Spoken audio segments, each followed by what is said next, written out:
C'est bien, c'est bien. Donc, juste avant de commencer, pendant que les enfants montent, d'abord, vous remercier pour vos prières pour la semaine dernière. Donc, Jessica et moi, on a eu un bon temps de voyage. Vacances, c'est un gros mot. Je dirais plutôt voyage.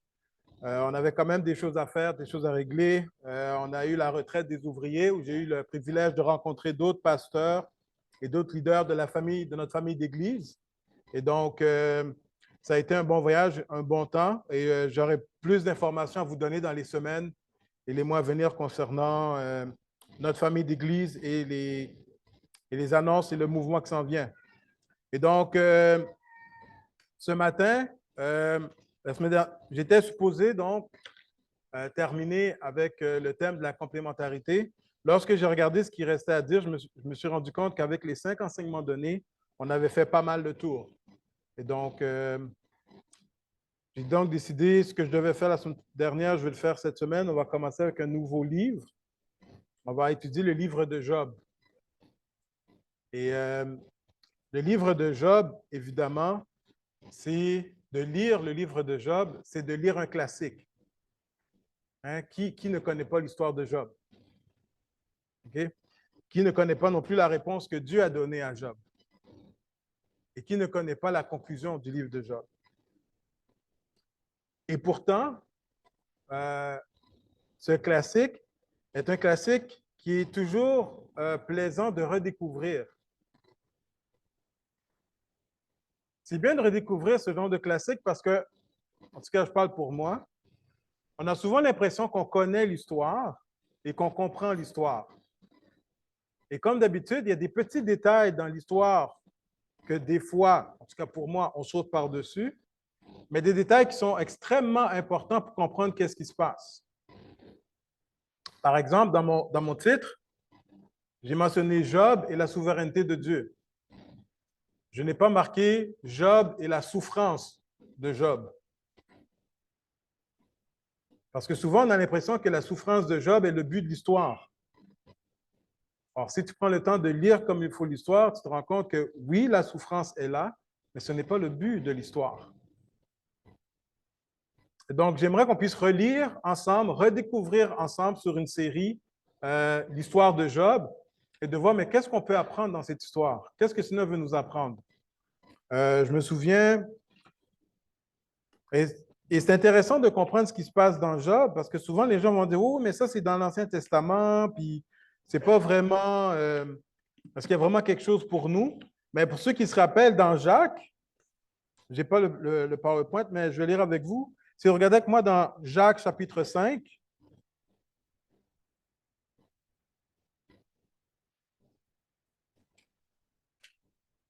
Jacques est dans le Nouveau Testament.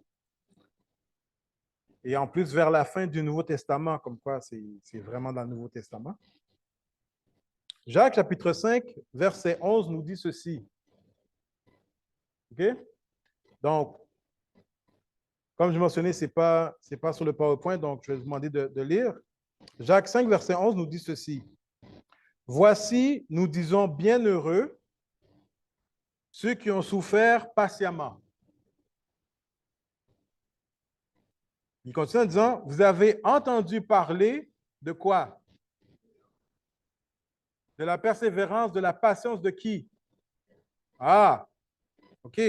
Donc, vous avez entendu parler de la patience de Job et vous avez vu la fin que le Seigneur lui accorda, car le Seigneur est plein de miséricorde et de compassion. Et donc, Jacques prend le temps. Vous vous rappelez l'histoire de Job? Bien, armez-vous de la même patience que Job. Armez-vous de la même patience. Donc, l'histoire de Job est quelque chose qui nous concerne, nous, aujourd'hui, car nous sommes appelés à avoir la même persévérance que lui. Et donc, l'histoire de Job, ce n'est pas juste une histoire de l'Ancien Testament. C'est quelque chose qui nous concerne, nous, encore aujourd'hui. Et donc, on va lire cette histoire, essayer de comprendre, mais qu'est-ce que nous devons apprendre dans cette histoire? Avant de commencer, dernier point avant de commencer, le livre de Job, pour avoir une bonne compréhension du livre, il faut comprendre que Dans quelle section de la Bible se trouve le livre de Job? Les livres poétiques. Et c'est vraiment intéressant, parce qu'au lieu de mettre le livre dans la littérature historique, comme dans Josué, Juge, Ruth, 1 Samuel et tout ça, les auteurs ont décidé de prendre le livre de Job et de le mettre dans la section poétique, au même niveau que les psaumes, Cantiques des Cantiques, Proverbes et Ecclésiastes. Ce n'est pas pour rien qu'ils ont fait ça, les amis. Et si je veux lire le livre de Job, il faut que je comprenne dans quelle section il appartient. C'est un livre poétique.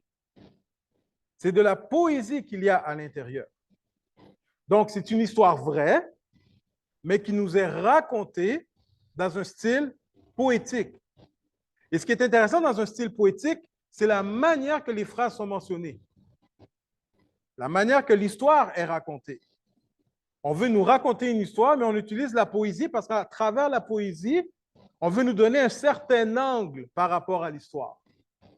Et lorsqu'on va lire le premier chapitre, on va voir ça comme très présent juste dans le premier chapitre, comment l'aspect poétique vient nous aider à interpréter l'histoire du livre. Est-ce que vous me suivez? Très important. Donc, on y va. Peux-tu juste faire le premier? On dirait que j'ai toujours de la misère avec le premier. OK.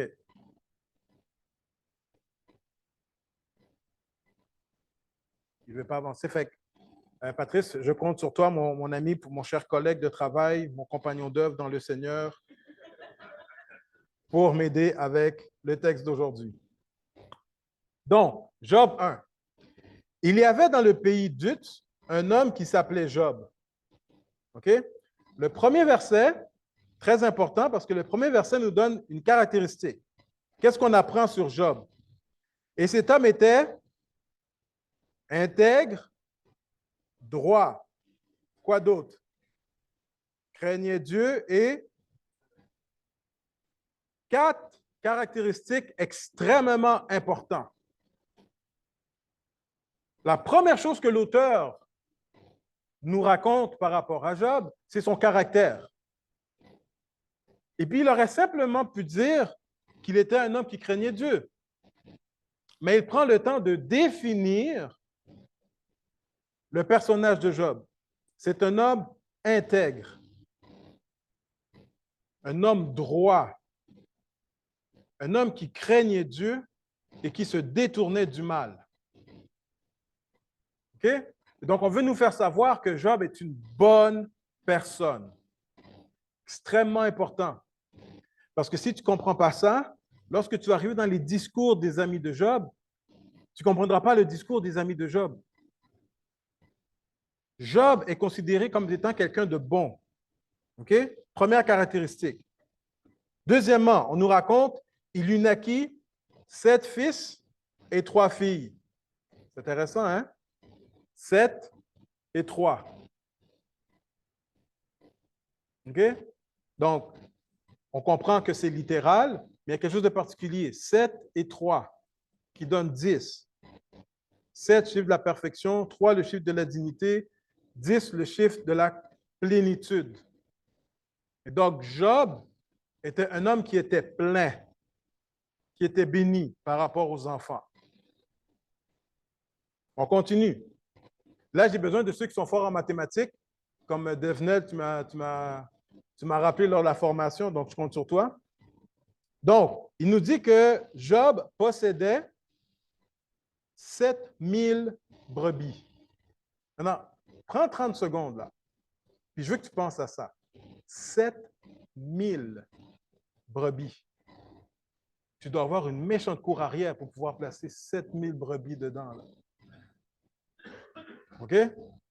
Continue. 3000 chameaux. 3000. OK, on est rendu à combien là? Combien d'animaux? 10 000. OK. L'autre, 500 paires de bœufs. Donc, ça fait combien ça? OK, je ne suis pas fou. OK. On est rendu 500 paires de bœufs. Donc, on est rendu à combien là? 11 000 animaux. OK, je répète, ça prend du terrain là, pour mettre tout ce monde-là. Là. OK? Et ce n'est pas terminé. Il termine en disant 500 ânesses. 11 500 animaux. Non, mais ça fait des animaux à nourrir, ça. OK? Ce n'est pas juste que tu les as dans ta cour, il faut que tu les nourrisses, ces animaux-là. Il faut que tu en prennes soin. Et c'est pour ça que le texte termine en disant « et un très grand nombre de serviteurs ». Pourquoi? Ben, si tu as 11 500 animaux, ben, ça te prend du monde pour s'en occuper, là. Hein? Tu ne fais pas ça avec tes 10 enfants seulement, là. OK? Donc, si on arrête là, qu'est-ce qu'on comprend? C'est que Job était... Waouh! Voilà ce que je cherche. Immensément riche. OK? Il n'était pas juste riche. Il était immensément riche. OK? Encore une fois, ce sont des détails qui sont extrêmement importants pour comprendre ce qui se passe dans la vie de Job. Un homme intègre et droit, bonne personne devant le Seigneur, 10 enfants, plénitude, 11 500 animaux, un très grand nombre de serviteurs. Il était bien, notre ami Job. OK? Il était bien. Là, il se passe quelque chose. Peux-tu tourner? Oh, merci beaucoup. Wow, excellent. Et on termine la description de Job en nous disant quoi? Et cet homme était le plus considérable. Et j'aime certaines versions qui disent le plus important ou le plus respecté. Considérable ici, ce n'était pas par rapport à ses animaux. Considérable ici, c'était par rapport à son influence dans la région. Job était le plus influençant de tous les hommes des fils de l'Orient. Dans la région où Job habitait, Job avait la plus grosse prééminence, le plus grand prestige, la plus grande influence. Est-ce que vous me suivez? Donc, on nous décrit un Job qui est bien. Job est immense dans ce qu'il est. Et un gars qui est riche comme ça, mais qui en plus est droit, intègre et juste. Et comme si ce n'était pas clair, l'auteur continue en nous décrivant, mais qu'est-ce que Job faisait qui le rendait aussi juste et intègre? Ses fils allaient les uns chez les autres et donnaient tour à tour un festin, et ils invitaient leurs 3 sœurs à manger et à boire avec eux. Donc, on comprend qu'ils n'étaient pas jeunes, hein? Ce n'étaient pas des ados. OK? Quand même assez âgés. Et quand les jours de festin étaient passés, Job appelait et sanctifiait ses fils.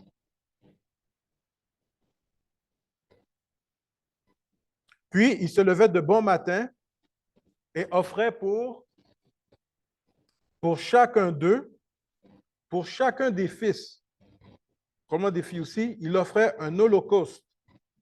Car, Job disait, peut-être mes fils ont-ils péché et ont-ils offensé Dieu dans leur cœur? Et donc, c'est pour ça qu'il offrait des offrandes et des holocaustes. Il n'était pas présent lors de la fête, mais juste au cas où les enfants faisaient quelque chose de mal, Job sanctifiait ses enfants et il offrait un holocauste pour chacun d'entre eux. Ce qui montre la révérence que Job avait pour Dieu. Est-ce que vous êtes d'accord avec moi? OK. C'est ainsi que Job avait coutume d'agir. Donc, qu'est-ce que l'auteur veut nous faire savoir jusqu'à présent? Job est un bon gars, bonne personnalité, bon caractère, et c'est un homme qui était immensément riche. OK? Là, nous avons une vision de qu'est-ce qui se passe sur la terre. Une introduction à l'histoire. Là, maintenant, l'auteur, qu'est-ce qu'il fait? C'est qu'il nous amène au ciel. Et pendant que Job faisait toutes ses bonnes activités, et pendant que Job profitait de toute sa richesse qu'il possédait, et pendant que Job avait cette influence dans la région de l'Orient, il se passe quelque chose au ciel.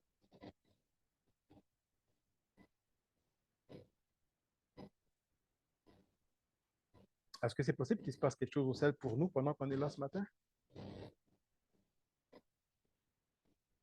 Lisons.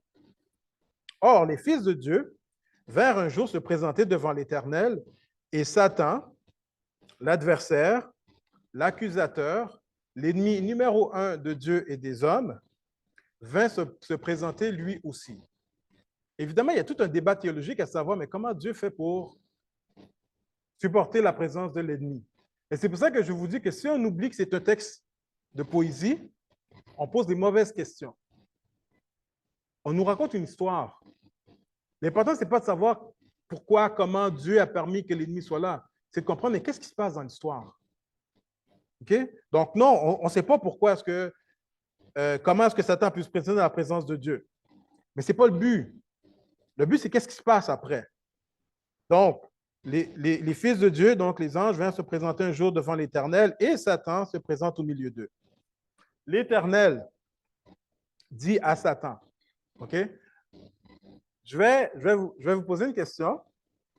Non, c'est drôle. Je vais vous poser une question. Qui nomme Job en premier? OK? Mais gardez ça dans votre tête, là. Qui est celui qui nomme Job en premier? Parce que moi, j'ai grandi avec l'histoire que c'est Satan qui nomme Job en premier. Regardons l'histoire ensemble. L'Éternel dit à Satan, d'où viens-tu? Et l'ennemi de répondre, de parcourir la terre et de m'y promener. OK. Quand il dit qu'il parcourt la terre, est-ce qu'il était voir les chutes du Niagara? Est-ce qu'il était voir le Grand Canyon? Il parcourt l'humanité, il parcourt les êtres humains. Il se promène sur la terre pour voir les œuvres de chaque être humain. De parcourir la terre et de m'y promener. Je regarde l'œuvre. L'Éternel dit à Satan, as-tu remarqué mon serviteur Job? Maintenant, prends 30 secondes, OK? Qui est l'ennemi? L'accusateur. Celui qui cherche à faire du mal. Celui qui nous déteste et qui veut nous détruire. Dieu est là et Dieu va faire exprès et va dire à l'ennemi, « Hey, en passant, as-tu vu mon serviteur Job? » Qu'est-ce que Dieu est en train de faire ici? Il expose Job. Ce n'est pas l'ennemi qui a nommé Job en premier. Dieu est arrivé et Dieu a dit à l'ennemi, « Hey, en passant, tu t'es promené? Pendant que tu te promenais, as-tu remarqué Job? » Donnez un exemple. Satan se présente devant Dieu. En passant, puis il dit, « Hey, en passant, as-tu vu mon serviteur Gilles? As-tu vu Benoît Lepage? Toi, l'ennemi de l'être humain. As-tu vu mon serviteur Western? » Voyons. Est-ce que Dieu peut faire ça? De dire à l'ennemi, porte un regard particulier sur un de mes serviteurs. As-tu remarqué mon serviteur Job? Il n'y a personne comme lui sur la terre. C'est un homme intègre et droit, craignant Dieu et se détournant du mal. Est-ce qu'on a déjà lu ça quelque part? Non seulement l'auteur du livre nous dit que Job était une bonne personne, mais au cas où est-ce qu'on pourrait douter des intérêts de l'auteur, Dieu vient confirmer ce que l'auteur a dit. Job est réellement un homme intègre et droit.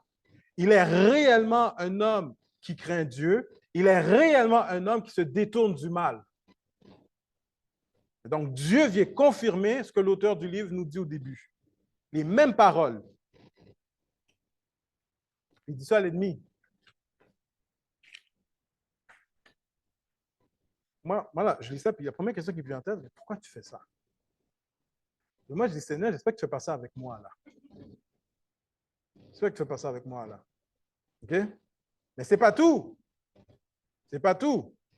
Et donc, et Satan répondit à l'Éternel, est-ce d'une manière désintéressée que Job craint Dieu?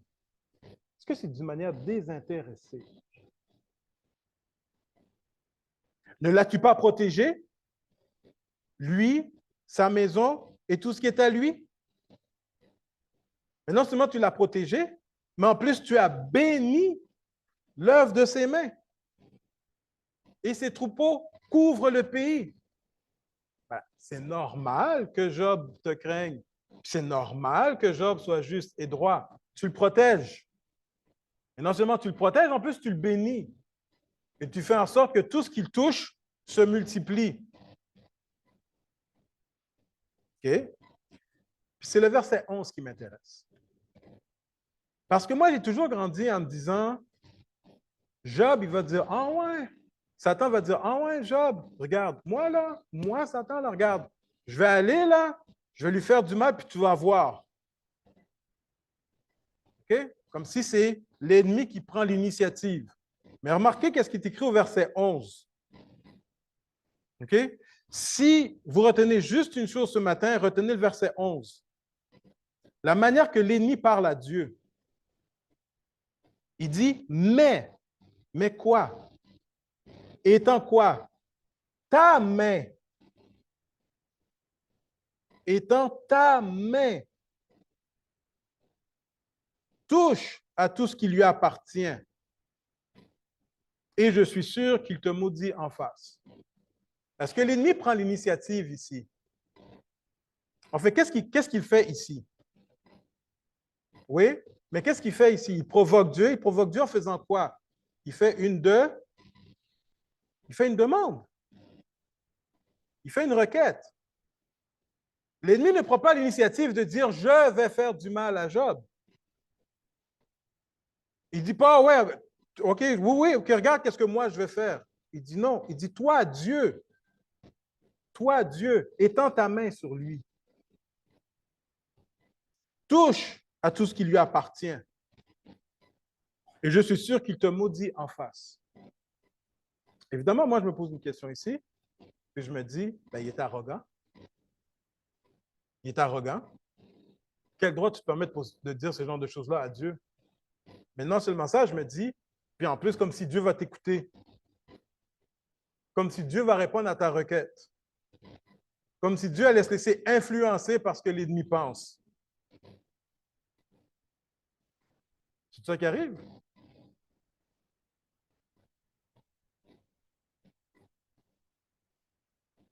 L'Éternel dit à Satan, tu ne toucheras pas à mon serviteur Job.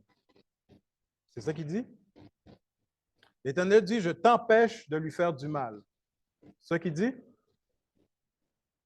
L'Éternel dit à l'accusateur et à l'ennemi, voici tout ce qui lui appartient, je te le livre. Est-ce que vous saisissez ce qui se passe ici, là? OK? Dieu va dire à l'ennemi, moi l'Éternel, qui possède l'autorité suprême, je te donne la permission de faire ce que tu veux faire. En fait, je te livre entre tes mains, à toi, tout ce qui lui appartient. La première question, moi, je me pose en tête, est-ce que Dieu a le droit de faire ça? Dieu a le droit de faire ça? Puis moi, si j'étais dans la conversation, là, mettons que je suis dans la conversation, c'est comme, hey, chose, attends un peu, là. C'est de ma vie que tu mets en danger. C'est ma vie que tu mets en danger, là. Ce sont mes biens que tu mets en danger, là. Voici tout ce qui lui appartient, je te le livre. Seulement, ne porte pas la main sur lui. Et Satan se retira de devant la face de l'Éternel.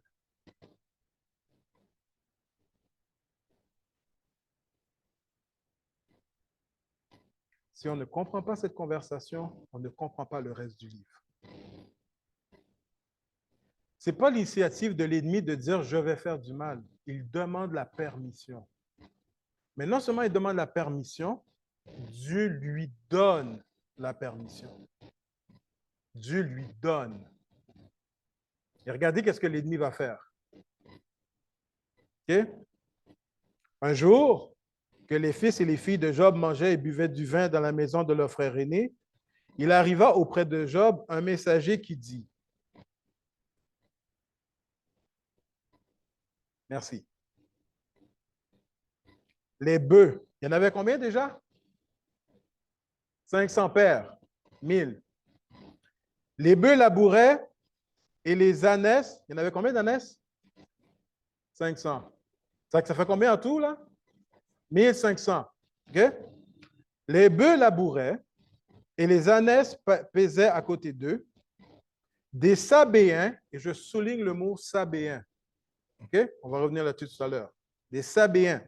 Des Sabéens se sont jetés dessus, les ont enlevés et ont passé les serviteurs au fil de l'épée. Et je me suis échappé, moi seul, pour t'en apporter la nouvelle. Il parlait encore. Lorsque notre vin est dit, le feu de Dieu, là, on comprend que ce n'est pas Dieu, mais c'est genre peut-être un éclair ou quelque chose qui est arrivé, mais le feu de Dieu est tombé du ciel, a embrasé les brebis. Là, j'oublie, il y en avait combien déjà les brebis? 7000? T'imagines-tu un feu qui est capable de tuer 7000 brebis d'une shot? 7000. Snap. Le feu du ciel est tombé, a embrasé les brebis et les serviteurs et les a consumés. Et on voit la même phrase qui revient. Et je me suis échappé, moi seul, pour t'en apporter la nouvelle. Les Sabéens sont venus, ils ont tué tous les serviteurs, mais il reste juste moi pour t'apporter la nouvelle.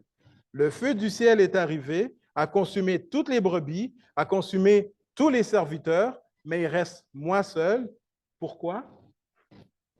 Pour t'annoncer la nouvelle. Il parlait encore. Lorsque notre vin est dit, des Chaldéens, je souligne le mot Chaldéens, des Chaldéens formés en 3 bandes se sont jetés sur les chameaux. Il y en avait déjà combien? 3000. Les ont enlevés. Ils ont enlevé les chameaux. Et qu'est-ce qu'ils ont fait? Et ont passé les serviteurs au fil de l'épée. Et qu'est-ce qui est arrivé? Je me suis échappé, moi seul. Pourquoi? Pour t'en apporter la nouvelle. Pourquoi est-ce que ces serviteurs ne sont pas morts avec les autres? Okay? Pourquoi ils ne sont pas morts avec les autres? Je suis resté moi seul pour une raison, d'annoncer la nouvelle. Je me suis échappé moi seul pour t'en apporter la nouvelle. Il parlait encore. Parlait encore. Lorsqu'un autre vin est dit, et ça c'est comme un bon Québécois, on dit c'est le bout du bout. OK? Je perds mes chameaux, je perds mes brebis, je perds mes bœufs, je perds mes ânes, je perds des serviteurs, mais au moins garde mes enfants. Il parlait encore lorsque notre vin est dit, tes fils et tes filles mangeaient et buvaient du vin dans la maison de leur frère aîné. Et voici, un grand vent est venu de l'autre côté du désert et a frappé contre les 4 coins de la maison. Elle s'est écroulée sur les jeunes gens et ils sont morts. Et qu'est-ce qui est arrivé? Et je me suis échappé, moi seul. Pourquoi? Pour t'en apporter la nouvelle. Est-ce que c'est un hasard? Est-ce que c'est un hasard qu'il en restait toujours un? Pas 2, pas 5, pas 6. Il en restait juste un. Dans quel but?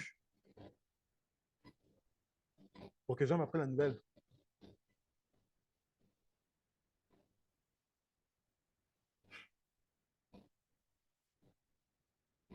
Alors Job se leva, déchira son manteau et se rasa la tête. Puis, se jetant par terre, il se prosterna. Change-le pas tout de suite. Change-le pas tout de suite. Merci.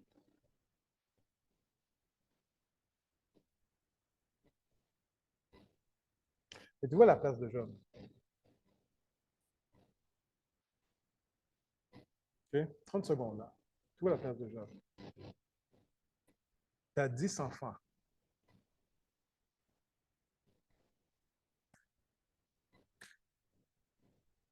Ils sont perdus. Tu as 7000 brebis. 3000 chameaux. 500 paires de bœufs. 500 ânesses. 10 enfants. Dans la même journée. Dans la même journée.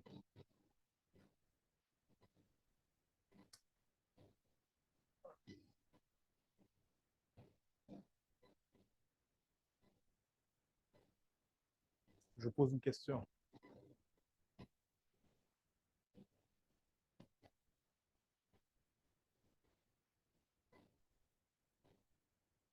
Qui est responsable de la perte de Job?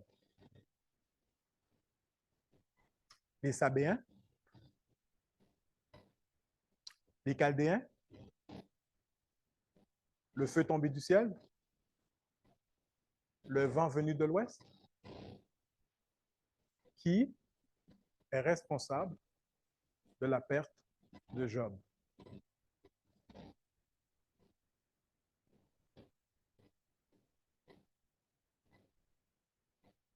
Dieu. Dieu.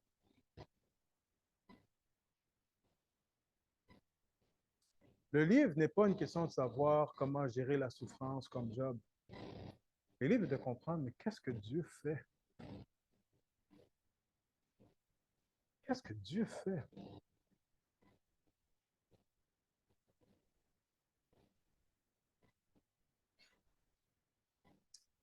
Et pour si ce n'était pas clair qui est responsable des souffrances de Job, tu peux y aller maintenant, s'il te plaît, Patrice. Voici ce que Job dit lui-même. Vous savez, on connaît cette phrase par cœur, hein? Non, on va réfléchir ensemble à ce que Job dit ici. OK? Job va déchirer son manteau. Qu'est-ce que déchirer son manteau veut dire? OK? Retourne en arrière, s'il te plaît. Job va déchirer son manteau. Déchirer son manteau, à l'époque, voulait dire c'était associé au deuil, au chagrin et à la perte. Job a tout perdu. Et donc, son manteau, Job, contrairement à nous, il n'y a pas 12 manteaux dans son garde-robe. Il y en a juste un. Il prend le seul manteau qu'il a, déchire.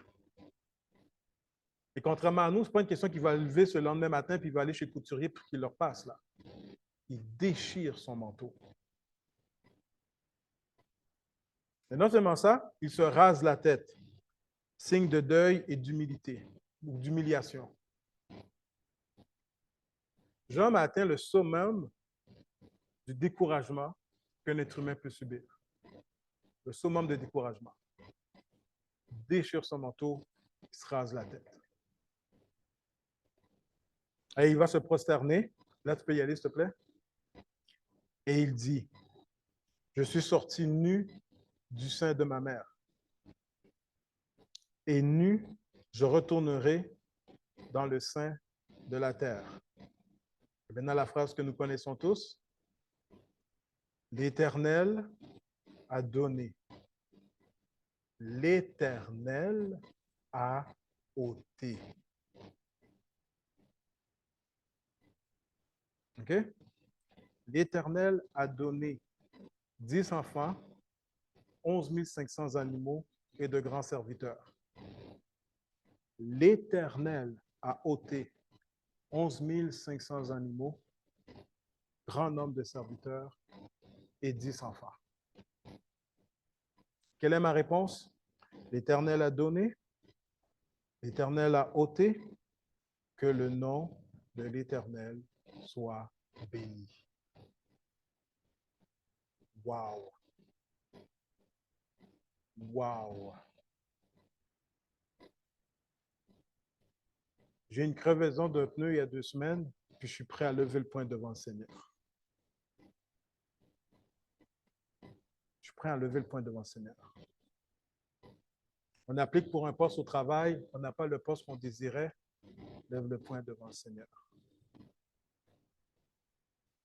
On réclame une augmentation de salaire qu'on n'a pas, lève le poing devant le Seigneur. L'Éternel a donné, l'Éternel a ôté, que le nom de l'Éternel soit béni.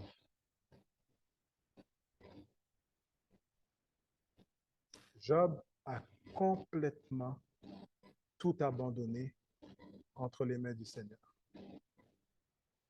Aucune réponse par rapport à sa souffrance. Aucune réponse. Aucun soulagement. Que des questionnements. Pendant presque 39 chapitres. Que des questionnements.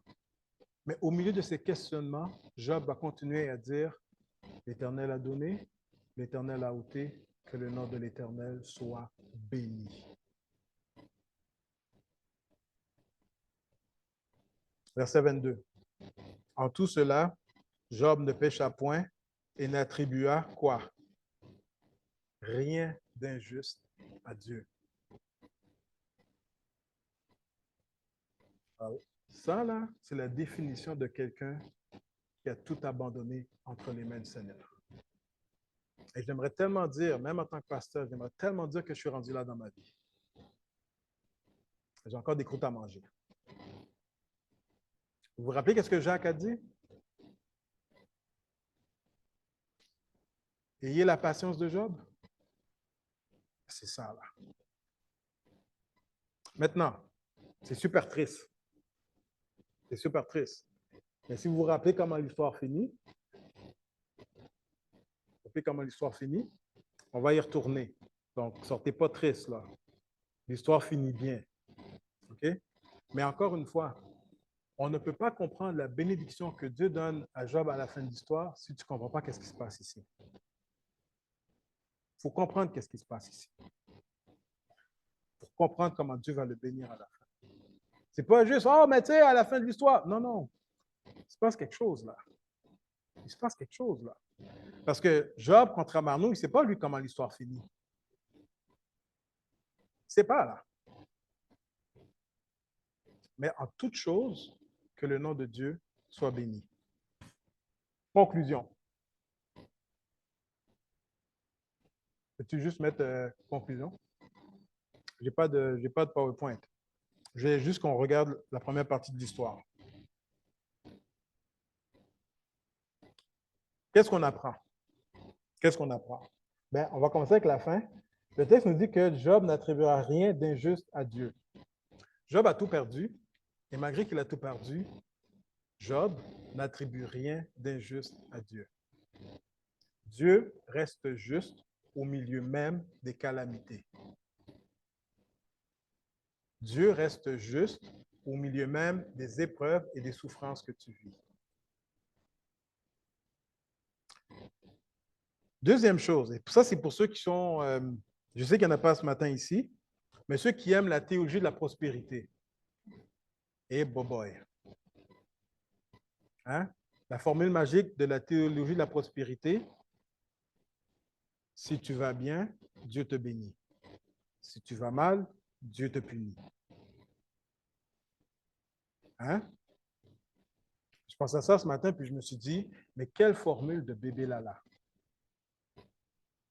Quelle formule de bébé Lala? Si tu vas bien, Dieu te bénit. Si tu vas mal, Dieu te punit. Vraiment? Vraiment? Paul va dire dans Timothée, « Or, tous ceux qui veulent vivre pieusement en Jésus-Christ seront quoi? Persécutés. Okay? Il n'y a pas de théologie de la prospérité dans la Bible. Ce qu'on apprend, et ça s'adresse pour chacun d'entre vous ce matin. Ce qu'on apprend, si tu souffres, ce n'est pas forcément parce que tu as fait quelque chose de mal. Si tu souffres, ce n'est pas forcément parce que Dieu veut te punir. Et si la raison pour laquelle tu passes une épreuve, c'est parce que Dieu te considère étant juste et droit et intègre devant lui.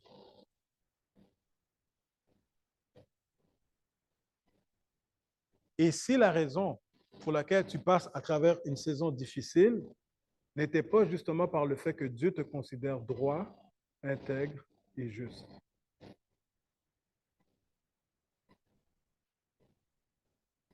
Ne pas penser que parce que tu vis une situation difficile, c'est forcément parce que Dieu te punit. Et même d'aller jusqu'à l'inverse et de croire que c'est peut-être à cause de ton intégrité devant Dieu que tu vis l'épreuve que tu vis. À cause de ton intégrité devant Dieu. Maintenant, il est évident, et ça, il y a juste toi qui sais. Il y a juste toi qui sais ça. Il se peut effectivement que Dieu te fasse passer une mauvaise saison à cause d'un péché que tu as commis. Évidemment.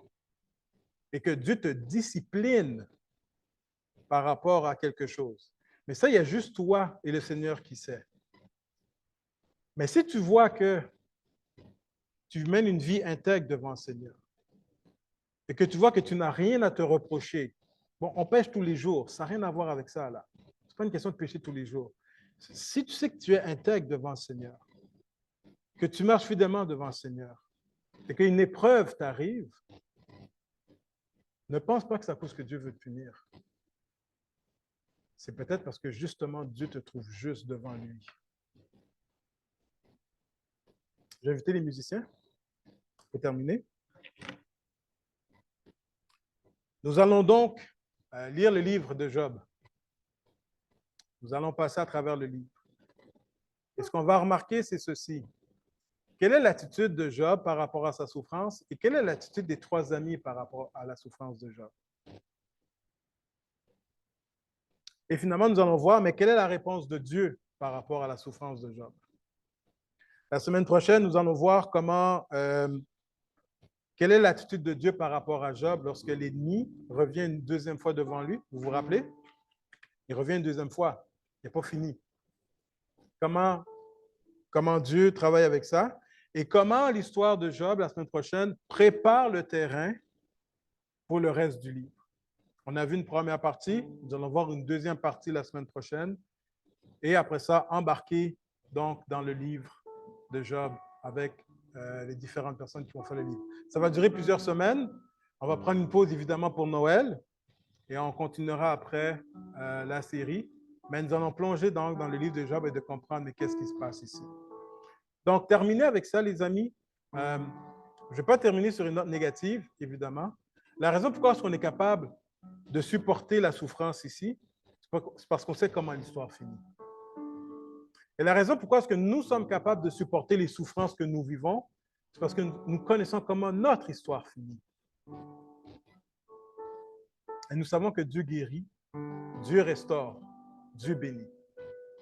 Et donc, avec cette assurance dans notre cœur et dans notre vie, embarquons maintenant dans cette histoire. Et voyons ensemble ce que nous avons à apprendre par rapport à Dieu à travers cette histoire. Amen. Prions.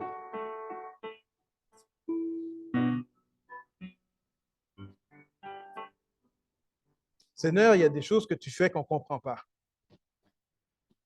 Seigneur, il y a des choses qui se passent dans notre propre vie, Seigneur Dieu, qui ne fait juste aucun sens pour nous. Et Seigneur, comme Job, nous voulons dire, même si on ne comprend pas pourquoi,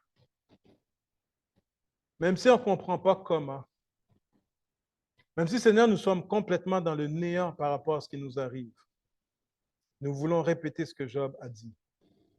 L'Éternel a donné, l'Éternel a ôté, que le nom de l'Éternel soit béni. Seigneur, nous avons confiance en toi. Et nous avons une confiance absolue en toi.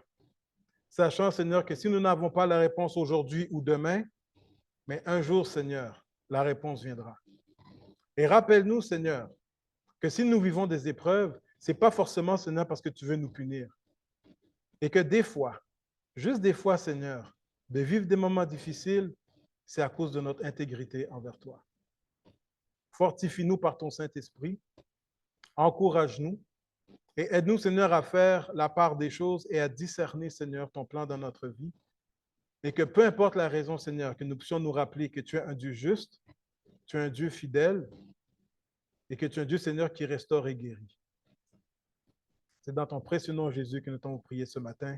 Amen. Amen. Amen.